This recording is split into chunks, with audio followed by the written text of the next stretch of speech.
Okay, welcome to Python Challenges. This is difficulty level 5, and we will be using data structures today. Remember, we'll be building on everything that we've done so far. So we'll be using if statements, we'll be using user inputs, date types, and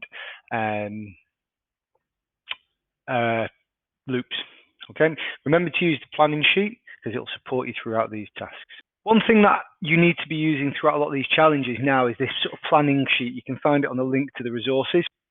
This planning sheet just enables you to think through a program before you start to program it. So think about what are the requirements, a little couple of bullet points, what they do, what possible variables or constants do I need, and a little tick list. Do you need to use selection? Do you need to use some of these things in here? Now, some of them are not covered yet in these challenges, but that's what we need to think about. So have a think about this planning sheet so you're really clear on some of the challenges that you can use.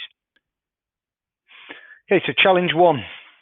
Rearrange this code, see if you can get it to work correctly. So have a play around with it, copy the code, see what we can do. All right, so hopefully we've got this working correctly. The first thing, it's good practice to sort of identify your array at the very top of your program. You can see that I've also got a variable total names, which works out the length of this array.